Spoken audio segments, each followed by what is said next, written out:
를 그려서 보는 게 중요하다라고 했습니다. 그래서 자이스토리 172페이지 여기 같이 볼게요. 같이 보고 요거 한 10분 정도면 정리가 끝납니다. 요거 같이 보고 이제 나머지 문제 풀고 이렇게 진행할게요. 자, 지난 시간에 잠깐만 복습만 하면 2차 부등식은 이제 2차 함수를 그려서 x축과의 위치 관계로 해석을 하자라고 했습니다. 그래서 크다 작다는 이제 위냐 아래냐 이렇게 따져보기로 했고, 해서 여기 있는 표를 외우지 마세요 라고 했어요. 그래프를 그려가지고 위냐 아니냐 이거를 따지는 거였고요. 해서 그래프를 그리자라는 게 이제 계속 같은 내용이었고, 그 다음에 하나 팁으로 드렸던 게 2차 부등식을 풀 때 이제 매번 그래프를 그리는 것도 조금 귀찮을 때가 있거든. 그래서 좀 복잡할 때도 있어서 식을 봤을 때 제곱의 개수가 양수일 때는 사이값으로 풀지 가장자리로 풀지는 부등호 방향으로 해결한다 라고 했었습니다. 그래서 이거 좀 참고해 주시고요. 나올 때마다 얘기를 해 드릴게요.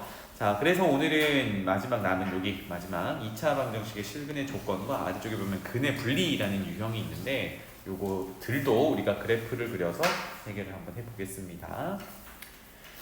첫 번째 2차 방정식의 실근의 부호에 대해서 얘기해 볼게요. 2차 방정식의 두 실근을 알파 베타라고 한다 라고 했는데, 먼저 체크할 거 여기서 두 실근이라고 했잖아요. 두 실근이 이게 명확히 구분을 해줘야 되는 게 서로 다른이란 말이 없단 말이야. 그치? 서로 다른이란 말이 없다면 얘는 서로 다른 두 실근일 수도 있고 아니면 중근일 수도 있어요. 이 가능성을 다 열어놓고 보셔야 돼. 두 실근이 항상 다르다? 이런 생각을 하면 안 돼요. 알겠죠? 그러니까 실근이니까 서로 다를 수도 있고 같을 수도 있고 이런 얘기입니다.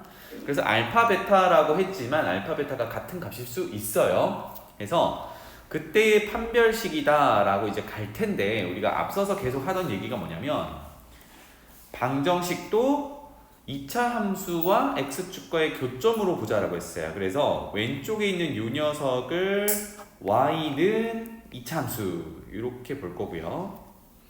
우변에 있는 0 이거도 y는 0 이렇게 볼 거야. 해서 y는 0이라는 녀석이 x축이라고 했잖아요. 그죠? x축이라고 했으니까 결론은 이게 같다라고 해석을 하는 거는 좌변의 2차 함수와 우변의 x축이 같다, 만난다, 교점을 해석하는 거와 같더라. 그래서 이거는 이제 복습 차원에서 다시 얘기해 보면 2차 방정식의 두 실근을 알파 베타로 한다는 거는 좌변 2차 함수와 우변 x축의 교점의 x좌표가 알파와 베타다라는 의미가 같더라 입니다. 알겠죠? 그래서 2차 함수와 x축의 교점으로 이제 해석을 해 볼 거예요.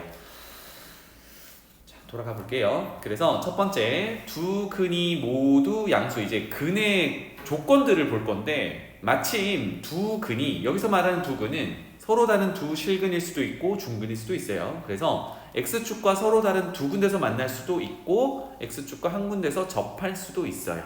자, 이런 상황인데 두 근이 모두 양수래요. 그래프 한번 그려보겠습니다. 조그맣게 그릴게요. 만약에 최고창의 개수가 지금 a인데 a가 양수라고 가정을 하고 시작을 해볼게. a가 양수라고 가정을 하고 시작을 하면 x축과 서로 다른 두 군데서 이렇게 만날 수도 있고요.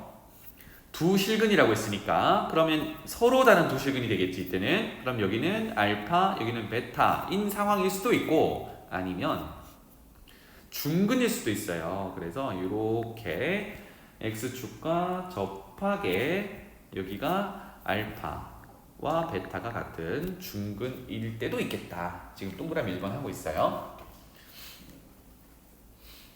괜찮죠? 자, 그러면 1번의 두 근의 조건이 뭐였냐면 양수래요. 둘 다 양수래. 그러면 제로라는 게 어디 있어야 되냐면 여기에 있어야 알파와 베타는 0보다 오른쪽에 있는 양수가 되겠지, 그지?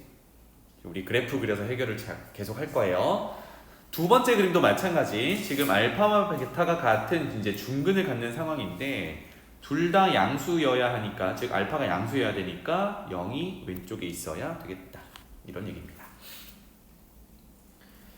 괜찮죠?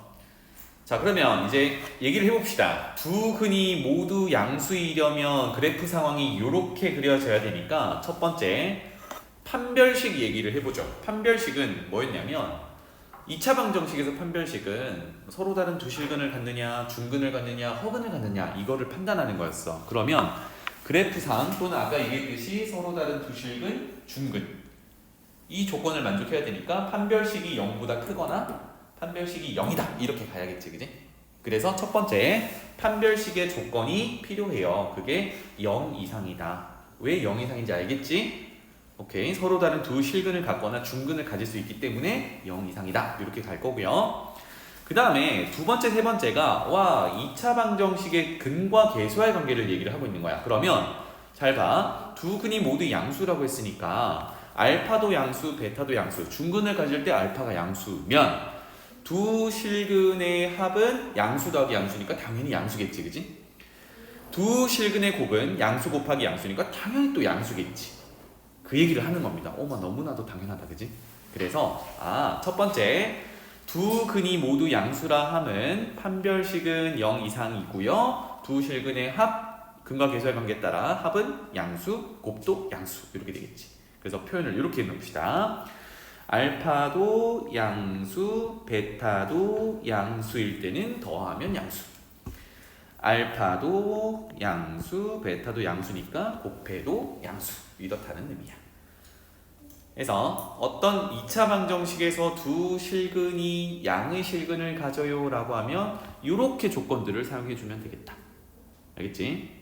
자, 두 번째로 넘어가 볼게요. 그러면 두 근이 모두 음수면 뭐만 달라지냐면 0의 위치만 달라지는 겁니다. 그쵸?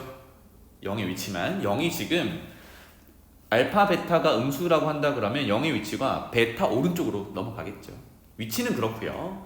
해서 두 근이 모두 음수니까 일단은 뭐 양수든 음수든 어쨌든 두 실근이라고 했으니까 판별식의 조건은 똑같아요. 0보다 크다, 서로 다른 두 실근. 0과 같다, 중근. 요거 만족하는 거고.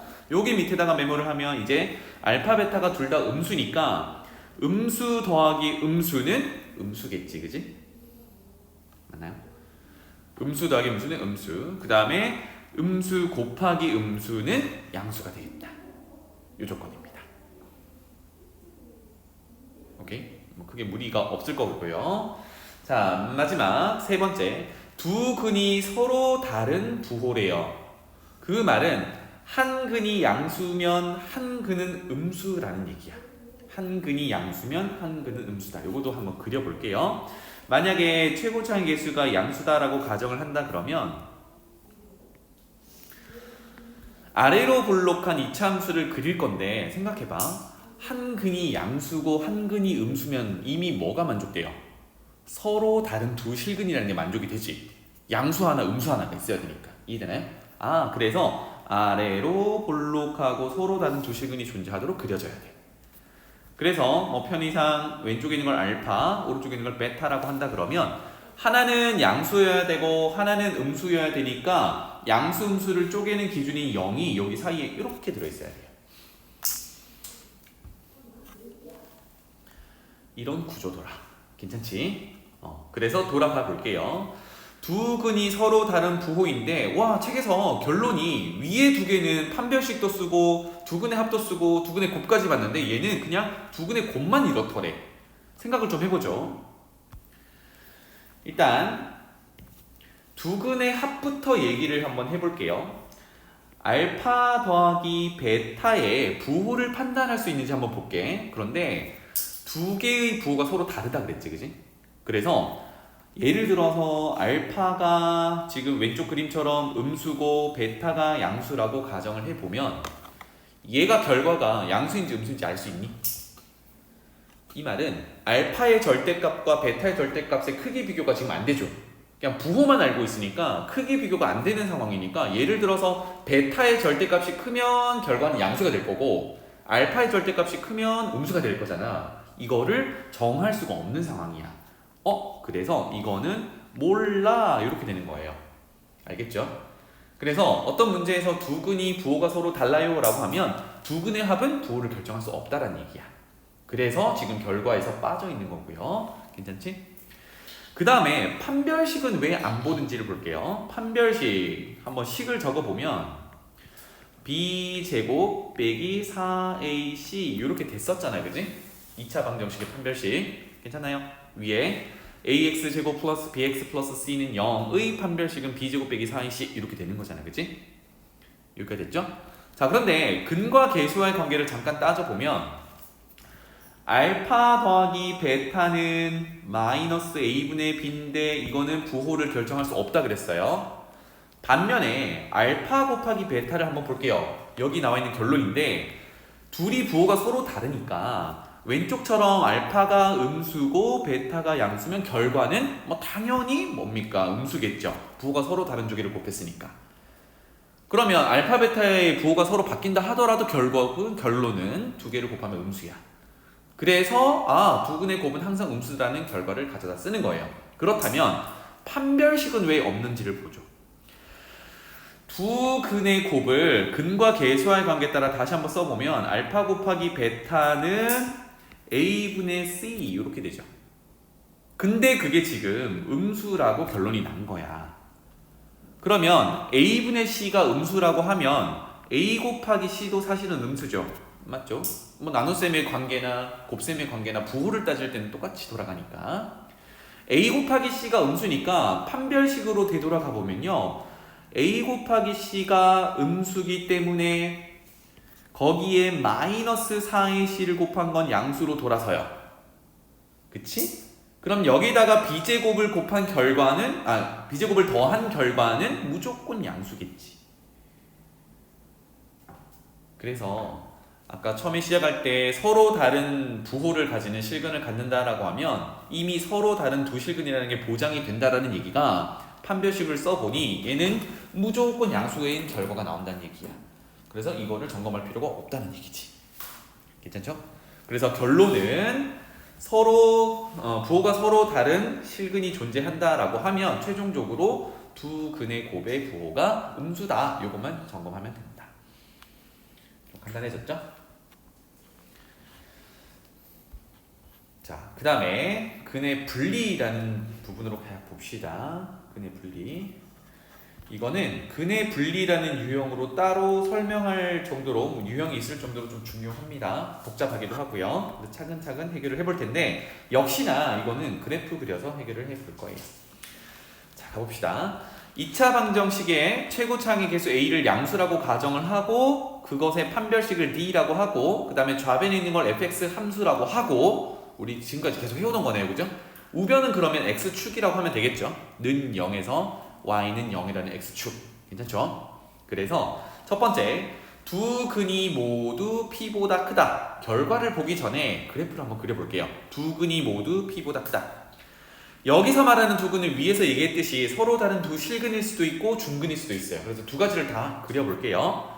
첫 번째 같이 그려보자. 서로 다른 두 실근을 갖는 경우는 최고차항의 개수를 양수로 보고 했으니까 아래로 블록하기 이렇게 그리거나 중근을 갖거나 두 가지가 다 되겠습니다. 이렇게. 그래서 두 근을 알파 베타라고 한다고 했을 때 여기를 알파 여기를 베타 또는 여기는 알파 베타 같다 이렇게 표현할 수 있는데요. 1번이 두 근이 모두 p보다 크다라고 했으니까 p는 아까 우리 제로 그렸던 것처럼 여기에 있어야겠죠. p 또는 여기에 있어야겠습니다. p. 괜찮죠? 이제 따져볼게요. 두 실근이 라고 했으니까 x축과 서로 다른 두 군데서 만날 수도 있고 접할 수도 있어요. 그래서 판별식 얘기를 꼭 하셔야 된다는 얘기야. 판별식은 0보다 크거나 0과 같다. 오케이? 그래서 판별식 얘기를 할 거고요. 그치? 첫 번째 판별식 얘기를 했습니다. 두 번째, p가 여기 있다라고 하면 p를 우리 2차 함수를 fx라고 했으니까 이거 간단하게 적어볼까? 여기를 f라는 함수로 지정을 했으니까 거기에 넣어봅시다. 요렇게 어서와 넣어봅시다. 그 결과가 뭐냐면 함수값이란 말이에요. 즉 f에다가 p를 넣은 함수값이야. 마찬가지겠죠. f에다가 p를 넣은 함수값이야. 어때요? x축보다 항상 위에 존재하죠. 그러니까 이 녀석은 항상 양수가 될 수밖에 없겠구나. 그래프를 그려가지고 p의 위치를 잡아가지고 함수값을 구해보니까 0보다 크더라 라는 걸 알 수 있어요. 맞죠? 그래서 두 번째 결론이 기준이 되는 두 근이 p보다 크다라고 했을 때 기준이 되는 p를 함수에 넣어서 함수값을 구해봤더니 그게 항상 양수더라 라는 걸 체크할 수 있어요. 괜찮죠? 지금은 최고차의 계수를 양수로 보고 아래로 볼록하게 그려가지고 확인을 한 거고요. 나중에는 위로 볼록한 걸 그렸을 때는 또 상황이 달라져. 그러니까 이거를 결론을 그냥 문자 그대로 외워가지고 막 공식을 대입하는 것처럼 하면 안 돼. 알았지? 지금처럼 그래프를 그려가지고 위치를 파악하는 게 중요하다. 괜찮죠? 여기까지? 자, 그런데 그 두 가지 상황만 본다라고 하면 이거는 안 그려도 돼. 잘 봐. 판별식이 0 이상이라서 아래로 볼록한데 이건 그리지 마. 그냥 보기만 하세요. 이해만 하세요. 두 군데서 만나거나 접한다라고 해서 이렇게 그릴 수 있어요. 그죠? 그 다음에 두 번째 조건이 p를 함수에 넣었을 때 양수가 나온다까지 했어. 맞습니까? 그런데 p가 여기 있어도 사실은 함수값을 구해보면 양수지. 괜찮나요? 여기까지? 조건이 똑같잖아, 그지? 그런데 우리는 뭘 원해? 두 근이 p보다 커야 돼. 근데 지금 두 근이 어디 있냐면 지금 같은 경우는 두 근이 이렇게 있단 말이야. 또는 여기 있지. 어때? 둘 다 p보다 왼쪽에 있어. 이 말은 p보다 작은 쪽에 있으니까 이런 상황은 배제를 해줘야 돼요. 맞습니까? 이렇게 상황이 나오면 안 된다고? 그럼 이거를 배제하는 방법이 하나 더 필요한 거야. 그게 뭐냐면 축의 위치를 잡아주는 거예요. 그럼 봐봐. 지금 배제를 해야 되는 녀석의 2차 함수의 축은, 즉 대칭축은 여기에 있어요. 어때? p랑 위치를 비교해봤을 때 p의 왼쪽에 있지. 이런 경우만 배제하면 돼. 그럼 우리가 제대로 구하려고 했던 그래프로 돌아가 보면 여기다가 표현해 봅시다. 축의 위치가 여기 또는 여기 있어요. 어때? 기준이 되는 p의 오른쪽에 있죠. 이렇게 잡아줘야 우리가 원하는 두 근이 p보다 크다가 마무리가 되는 거야. 오케이? 그러면 마지막이 축의 위치를 p의 오른쪽에 갖다 놔야 된다는 얘기지. 괜찮죠? 자, 그러면 오랜만에 축의 방정식 한번 따져봅시다. 이거는 꼭 외워두면 좋겠어요. 자, fx 완전제곱으로 고쳐보겠습니다. a를 묶어낼게요. 그러면 x제곱 더하기 a분의 bx 플러스 c 축의 방정식 찾고 있습니다. 그래서 a 여기는 절반의 제곱으로 묶어내고 상수항 마이너스 i 제곱분의 b제곱 빼고 더하기 c 더 안 할게요. 축의 방정식은요 꼭지점의 x좌표와 같다라고 했으니까 꼭지점의 x좌표는 어떻게 구하니? 제곱의 알맹이가 0이 되는 x값이야. 그래서 x는 마이너스 2a분의 b 이렇게 되고 이것이 축의 방정식이야 라고 하면 되겠죠. 이거는 외우셔야 돼. y는 ax제곱 플러스 bx 플러스 c라고 되어 있을 때 그 2차 함수의 축의 방정식 꼭지점의 x좌표는 마이너스 2a분의 b라고 구한다. 이게 되게 뭐라 그럴까? 자주 쓰이기도 해요. 알겠지? 자, 그래서 돌아가서 축의 방정식이 어때야 돼요? p라는 거보다 오른쪽에 있어야 두 실근이 p보다 크다가 만족됩니다. 그래서 마지막이 축의 위치 마이너스 2a분의 b라는 게 축이었어요. 그 위치가 p보다 커야 돼. 이렇게 됩니다. 괜찮죠? 자, 그래서 근의 분리라는 유형으로 돌아오면 여러분들이 꼭 기억해야 되는 거를 선생님 미리 적어 놓을게요. 꼭 기억해야 되는 게 판별식, 함수값, 그 다음에 축의 위치 이렇게 키워드를 기억해 주세요. 판별식 따져야 되고 여기서 말하는 함수값은 기준이 되는 p를 넣었을 때의 함수값을 얘기하는 거야. 그 다음에 마지막 왼쪽으로 갈지 오른쪽으로 갈지는 축에 담당해요. 그래서 축의 위치를 점검하는 거. 이렇게 세 가지를 꼭 점검해야 된다라고 생각해 주세요. 알겠죠? 그래서 판, 함, 축 요 키워드는 기억해 주세요. 무슨 말인지 알겠지? 그러면 동그라미 2번에 있는 게 조금 더 수월해집니다. 2번 볼게요. 두 근이 모두 P보다 작다라고 하면 여기서도 역시 두 근은 서로 다른 두 실근일 수도 있고 중근일 수도 있단 말이야. 짠, 요렇게. 그런데 두 근을 표현해보면 쌤이 지금 파란색으로 찍는 요 녀석인데요. P보다 작아야 되니까 P가 이쪽에 이제 존재해야 돼요.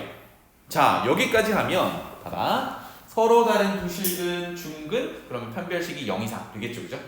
그 다음에 마찬가지로 이 F라는 이차함수에 P를 집어넣으면 다 뭐야? 양수. 위로 올라가고 있으니까 양수. 그 다음에 차이가 나는 건 뭐야? 얘네들의 2차 함수의 축의 위치가 이번에는 P의 왼쪽으로 가야 돼요. 즉 P보다 작아야 돼. 아까 축의 방정식이 뭐였냐면 X는 마이너스 2A분의 B였죠, 그죠? 그게 P보다 작다로 가면 되겠다. 괜찮죠?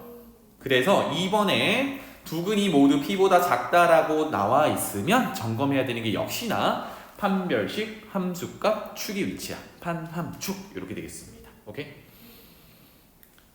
그냥 외워서 적용하지 마시고 그래프 그려놓으면 마음이 편해진다고요. 다음 세 번째, 두 근 사이에 P가 있다라고 했습니다. 역시 이제 최고 차이 계수를 양수라고 했으니까 이거 조그맣게 옆에다 그릴게요. 두 근 사이에 P가 들어가려면 중근이 있으면 되니? 중근은 같은 근이라서 여기 사이가 없잖아, 그지? 그래서 얘는 전제되는 게 반드시 서로 다른 두 실근이 존재해야 돼. 맞습니까? 따라서 그래프는 이렇게 그려지겠죠? 아래로 볼록하고요. 서로 다른 두 근에서 만나고 있어야 뭐 여기 서로 다른 두 실근이 존재하고 있어야 여기 사이에 P를 끼워 넣을 수 있어요. P 이렇게. 괜찮죠? 자, 그러면 여기서는 이미 서로 다른 두 실근을 갖는다라는 게 전제가 되고 있으니까 판별식은 0보다 큰 게 전제가 됩니다. 점검 안 할게요. 그 다음에 P의 위치, 아까 P가 나와 있으면 함수값 구해봤지, 그지? 얘는 지금 함수값을 구하면 반드시 어디로 가야 돼? 여기로 가야 돼. 여기가 F에다가 P를 넣은 함수값인데 어때요? X축보다 밑에 있잖아. 그러면 얘는 항상 음수가 돼야 돼. 아, 이 조건을 체크하면 되겠구나. 마지막, 아까 우리 판, 함, 축 하기로 했는데 판별식은 이미 서로 다른 두 실근을 갖는다고 해서 이 전제가 됐고요. 함수값 구해봤고요. 축의 위치 잡을 수 있니? 그치. 축의 위치는 쌤이 축의 위치를 이 정도로 이제 그어볼 건데 지금 같은 경우는 축이 P보다 왼쪽에 있긴 해요. 근데 P가 항상 여기 있겠니? 축의 왼쪽에 가 있을 수도 있고 축이랑 같을 수도 있고 축의 오른쪽에 가 있을 수도 있지. 어쨌든 얘는 함수값을 구해봤을 때 음수이기만 하면 다 되는 거야. 그러니까 여기서는 축의 위치를 점검하는 게 의미가 없죠. 이해되니? 아까 우리 두 근이 위에서 어디 갔니? 두 근이 서로 다른 부호다라고 했을 때 두 근의 합은 점검할 수 없는 것처럼 여기서도 두 근 사이에 P가 끼워져 있다라고 해서 축의 위치를 P의 오른쪽이냐 왼쪽이냐 정할 수 없다라는 얘기입니다. 알겠죠? 점검 못해. 그래서 두 근 사이에 P가 있다라고 하면 이렇게 그려놓고요. 지금은 아래로 볼록하게 그려놨으니까 함수값을 구하면 음수다라는 게 보이잖아, 그지? 만약에 위로 볼록하다, 요거까지 해볼까? A가 가정하기를 음수다라고 가정을 하면 위로 볼록한 이차함수를 그려놓고 두 근 사이에 P가 끼워져 들어가면 되니까 이번에는 어때요? 그것의 함수값은 양수다, 이렇게 접근하면 되겠죠. 알겠지? 그냥 무조건 P를 넣은 게 음수다 이렇게 접근하지 마시고요. 그래프를 그려서 함수값을 구해보고 그것의 부호를 결정하면 된다, 이런 개념이야. 그래서 계속 그래프 그려가면서 해석을 하고 있습니다. 마지막 볼게요. 두 근이 PQ 사이에 있대. 그러면 우리가 대전제가 아래로 볼록한 이차함수니까 두 근 사이, PQ 사이에 두 근이 있다라는 건데 여기서도 마찬가지로 두 근이 서로 다른 두 실근일 수도 있고 중근일 수도 있어요. 따라서 두 개 그려볼게요. 서로 다른 두 실근을 갖는 이렇게 X축과 두 군데서 만나는 경우도 있을 거고 중근을 갖는 경우도 있을 거야. 짠. 그래서 근을 파란색으로 이렇게 표현해 볼게요. 서로 다른 두 실근, 중근. 그런데 얘네들이 PQ 사이에 들어있어야 된대요. 그럼 첫 번째 그래프는 P가 작기로 했으니까 P가 여기 있고 Q가 여기 있어야 돼. 두 번째 그래프는 P가 여기 있어야 되고 Q가 여기 있어야 돼. 이런 구조가 돼야 된다는 얘기야. 자, 그럼 여기까지 하면 아까 쌤이 근의 분리 유형은 판함축을 점검해야 된다고 했어요. 그죠? 판별식은 뭐겠니? 마찬가지네. 서로 다른 두 실근, 중근, 0 이상. 판별식은 0 이상. 점검했죠? 함수값을 점검해야 돼요. 근데 여기는 기준이 되는 게 이제 PQ 두 개야. 그지? 괜찮아요. 함수값 점검하면 되니까. 하면은 지금 같은 경우는 P를 F에다가 뿅 이렇게 집어넣으면 함수값이 여기 있는데 X축보다 위에 있으니까 양수겠죠. 그죠? 마찬가지로 Q를 집어넣어도 양수겠네요. 오른쪽으로도 마찬가지겠다. 그치? 전부 위로 올라가니까 X축 위로 가니까 다 양수야 라는 걸 알 수 있어요. 높아심에 한 번 더 얘기를 하면 지금은 아래로 볼록한 걸 그려놨기 때문에 양수인 거고요. 위로 볼록한 걸 그려놓으면 뒤집어지겠지? 그래서 우리는 그래프를 그려서 부호를 판단하는 거야. 알았지? 함수값. 자, 그래서 함수값이 양수여야 돼. 근데 문제가 생깁니다. 잘 봐. 아까랑 비슷한데 선생님이 똑같은 조건들을 그려놓고 안 되는 상황을 잠깐 볼게요. 아래로 볼록한데 이렇게 하자. 아래로 볼록한데 판별식 0보다 큰 거 맞잖아. 그지? 점검했을 때 맞고요. 그 다음에 PQ가 두 번째까지만 보면은 P의 함수값도 양수고 Q의 함수값도 양수인 경우야. 그러면 P가 여기 있고 Q가 여기 있다라고 가정을 한다면 그것의 함수값도 또한 양수지. 그런데 지금은 안 돼. 왜?